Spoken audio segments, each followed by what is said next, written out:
What's up, humans, and welcome to a new Psicoactivo. Happy Thursday. Still Thursday today. Before I do the video today, I have some terrible news to share to all of you. Last Tuesday, I was reached out by Dr. Anna Brady Estevez, who was the one who told me initially that Bryan Vasquez, the nonverbal autistic child, was missing in New Orleans. She reached out to me on Tuesday to tell me that his body was found. And yeah, when the search was ramping up a little bit more, it was already 6 days that had passed, and the conditions in those areas are really, really harsh. So it was really a long shot, but we tried and we did our best. And I didn't want to announce anything right after it happened because I didn't have all the information yet, and I didn't have a potential link where you guys can help with all the funeral expenses from his family. From the Psicoactivo podcast family, we extend our condolences to the Vasquez family, to Brian's mother, and I think he has a little brother too. So may Bryan rest in power.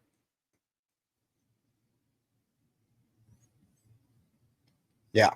So in the vein of staying on the topic when it comes to the nonverbal autistic children, today, Ross Coulthart at News Nation on Reality Check got the scoop, something that corroborates a scoop that I made about a month ago about Dr. Julia Mossbridge being the scientist who did the telepathy tests with the strictest possible environment.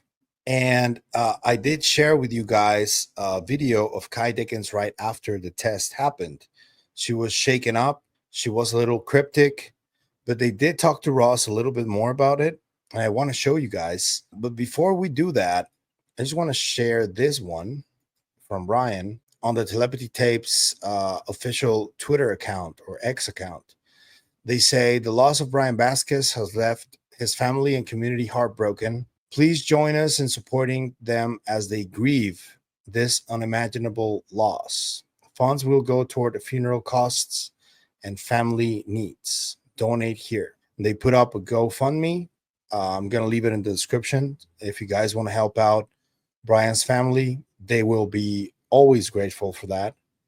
And yeah, I just wanted to share that with you guys. But it is time to share what Ky Dickens and Dr. Julia Mossbridge spoke to Ross Coulthart about. They couldn't share the exact moment where they got their worlds shaken. I would say that Dr. Mossbridge wasn't that surprised because she's been working with all of this for a while, and she's been expecting for one of these eureka moments.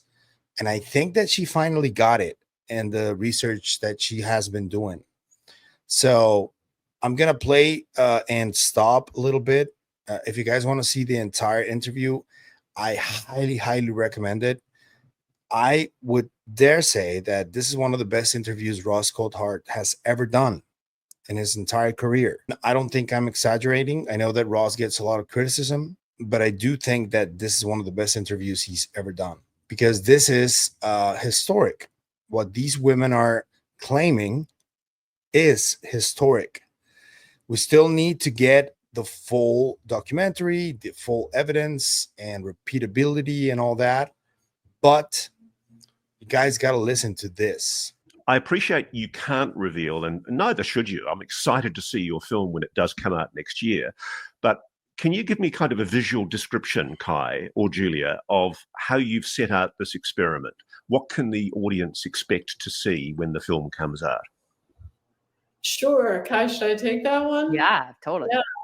So there were two cases. One is on Zoom, which are the pilot trials, and a few formal trials were on Zoom. Zoom is almost more impressive because the two co-experimenters are in different states. Whereas. So that's the first thing I want to talk about, because I keep saying that whatever Dr. Mossbridge and Ky Dickens managed to complete here was the same experiment that Dr. Grinberg was trying to complete with humans that are not autistic. And the final experiment he tried to do was the one where they were going to use satellite technology from the 1990s, early 1990s, and he wasn't able to. And now Dr. Mossbridge is telling you that they are doing those experiments via Zoom, because now technology is very different, much more advanced than it was in the about 30 plus years ago. They're essentially doing what Dr. Grinberg was not able to complete before he disappeared. That's what she's essentially telling you, because through Zoom, meaning vast distances, they can prove and repeat that this is real. Think about that. In the formal trials, they're formally filmed, which is exciting, at least on the day that Ky and her crew were there. But they're all in the same building. What we have is a room over here, which we call the receiving room. That's where the communication partner is with the student who's receiving. And they're going to be telling about their impressions about what the target is. And then way over here, I'm saying 30 yards, but I'm horrible at, it's got to be at least 30 yards, maybe 50 yards away. Down the hall, through an atrium, into another hall, and into a conference room is the sending room. And that's the only room that has access to the actual video that needs to be sent. So it's a video, it's a word, and it gives a feeling. There's like music, it just gives a feeling. And the idea is to send this feeling and the contents of the feeling over to the other room. And then there's the control room, which is in between the two of them, also down the hall from one, down through the atrium from the other. None of these are sharing walls, which I think is really important. So you can't hear any bleed through of conversation or anything. And in the control room, we have Dr. Jeff Tarrant, myself, and some of the film folks who are actually monitoring using robotic cameras, the other rooms, because we couldn't have anyone in those rooms besides the sender in the sending room and the receiver and the communication partner in the receiving room.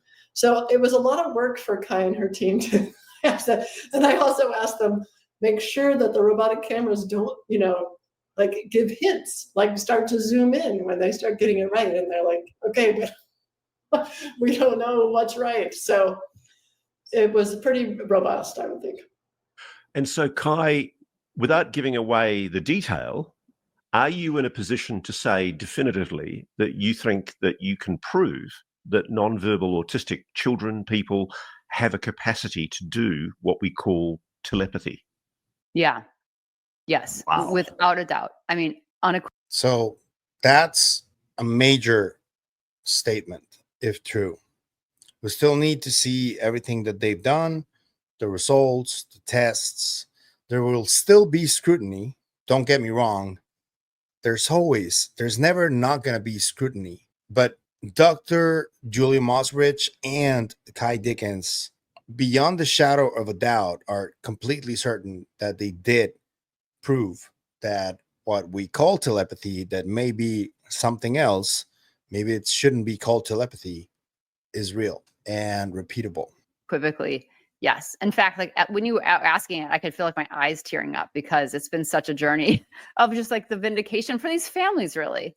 Like, and they have been doubted and doubted and doubted. And that's the thing, is like when, people have been like trying to tear it apart, it's like they're watching these little tests, they're forgetting all the things that are happening in these individuals' homes. And mothers know, fathers know, teachers know. Like when you are connected to someone, people aren't dumb, right? So it's like, what's going on in your own roof, and you're being gaslit and gaslit and gaslit.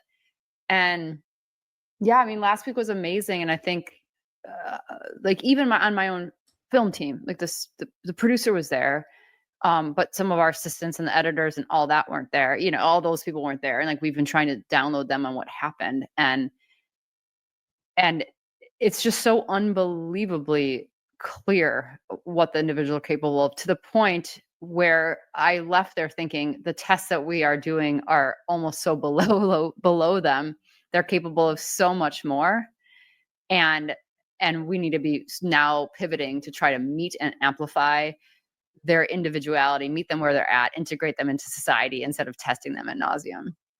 And neuroscientist Dr. Julia Mossbridge, can I ask you formally, from what you've seen, from what you've witnessed in that test that was done, a randomized controlled trial with nonverbal autistic children, people, what do you believe about telepathy as a result of what you've seen? For sure, for sure it's real, but that's not the most interesting thing. Tell me what's the most interesting thing. You see how giddy she is? Because she does sound like she's been working on this for decades now, and she finally reached that tipping point where she finally got to say, Eureka. That's that reaction. I mean, we could already explain telepathy using, entanglement and quantum physics. And so it sort of feels like that's not the most interesting thing. To me, what's the most interesting thing is there may be two different kinds of telepathy. And one of them is this close proximity telepathy that Ky has seen in her podcast, et cetera. And then the other is what we were investigating, this distance kind of telepathy. And the distant kind of telepathy seems to emerge in two ways. One, you can test it. And it's a little hard to test because these students are extremely associative. So even if they get the target, they'll tell you what they associate it with, and you have to back extrapolate, to what the target was. But you can do that mathematically. But it's also, they're activated by need. So if there's a need for a telepathic link up because one of their friends is having an argument or whatever it is, that comes through. And so the most mind-boggling thing wasn't so much telepathy to me, although I did cry at one point because I was overwhelmed with the evidence and it was ridiculous. But the most mind-boggling thing to me was the validation of what they call the hill, which is where the non-speakers seem to be just in conversation with each other, like all the time, like even during the trials. And that there was evidence for that. And that was powerful. I'm guessing it's the hill that made me weep. I was driving from Sydney back to my home in the country, and I was listening. I'm guessing this is what Ky meant when she said involuntary telepathy. I don't know if even Ky or Dr. Mossbridge were themselves at the hill. So we should ask them if they were part of that, if they were the ones experiencing that when they were trying to run the tests. Because Ky did say, need I remind you, involuntary telepathy. To that section of the podcast where the hill was being talked about. And I found the idea of kids who were profoundly nonverbal autistic, the fact that they had found a way to communicate telepathically and share not just conversations, but learning. They were sharing history. I think one of them was into American history. And I was so profoundly overwhelmed by that idea that these kids had been told that they're basically useless, that they didn't know much, that they were always going to be effectively stupid all their lives. And the converse was the case. I mean, it's such a beautiful concept. Well, and I mean, if I may, I don't want to give too much away, but I think what happened too on our formal testing day, because, Julia has been doing these pilot studies. She stayed after we left. I mean, it's been quite an effort that her and her team have put forth to really investigate this in a very tightly controlled way. But we were only there for one day with the cameras on. And I think every non-speaker that I know of and their families knew how important this was. There wasn't a doubt.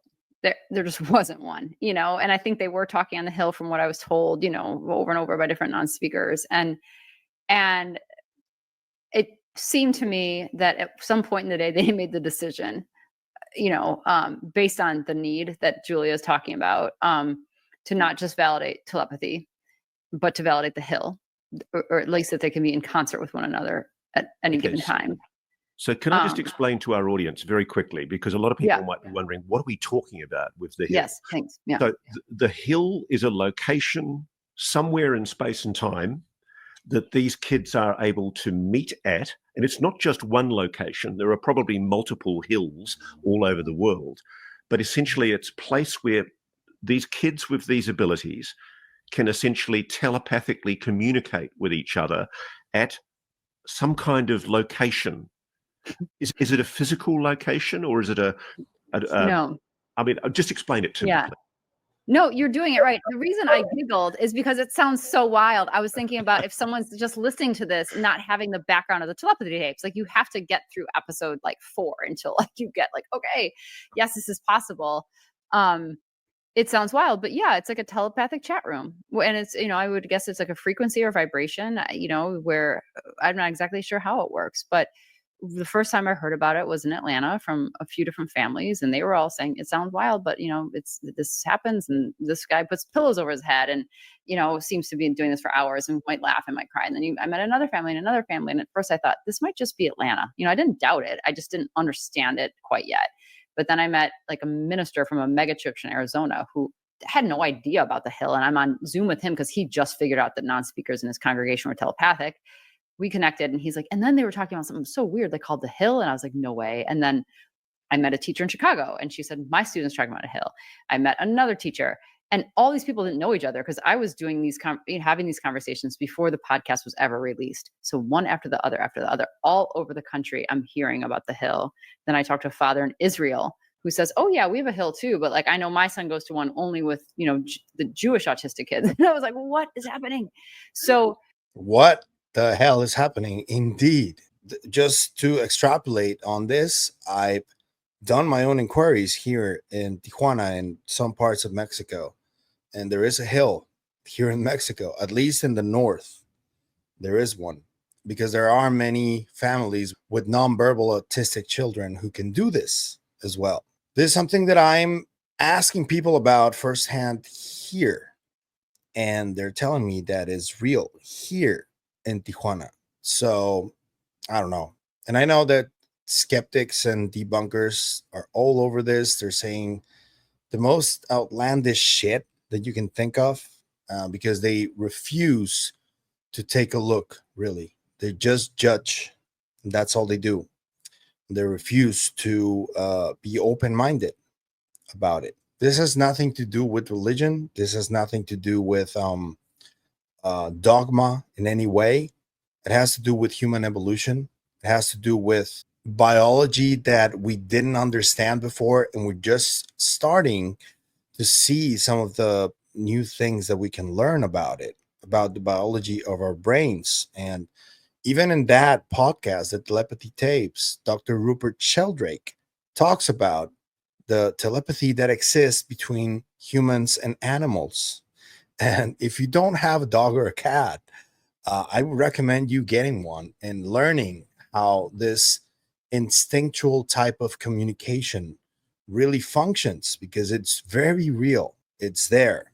And that is essentially part of what this is, of these new awarenesses and abilities that is not just humans, it's also animals, but humans have it more latent. I'm going to be able to speak to both Ky Dickens and Dr. Julia Mossbridge separately on the channel. I already have Dr. Julia Mossbridge scheduled for an interview in about a month from now. And Ky Dickens told me that after she took a little bit of rest from her shooting and the production, that we would reconnect and we would get another interview in the books, because she will be a returning guest for the first time. So I'm very excited about this. I was hoping that they could talk about it somewhere, and I'm glad that they did it with Ross. Ross did a brilliant job here. Kudos, man. There's a lot more that they talked about. I'm going to leave a link in the description for everything. But let me know what you think in the comments. Do you think they really cracked what we call telepathy? Do you think it's even telepathy? What would you call it if it's not telepathy? I would preferably call it ESP, as it's been called for decades now, but telepathy is just part of it. And as I told you before, I've experienced something that I thought was telepathy. Now I don't know really. I heard somebody else's voice in my head and vice versa. It happened through psychedelics. It can happen through that, but I think it can also happen naturally, not just with nonverbal autistic children or psychedelics. It can happen naturally. There are ways. But yeah, that's about the only real experience that I have in any type of phenomena that I know for certain that I experienced that. So If you guys don't believe it, I'm sorry, but I do, because I experienced it. That's why I'm covering this, and that's why I feel so passionate about it. Thank you to Ky, and thank you to Dr. Mossbridge for their work. Thank you to Ross for a wonderful interview, and may Bryan Vasquez rest in peace.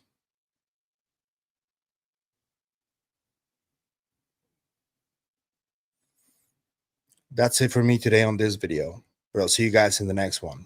Remember, stay curious and inquisitive like Dr. Mossbridge and Ky Dickens, always.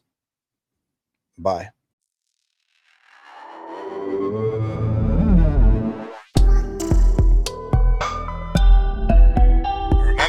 Remember. Psicoactivo. Always.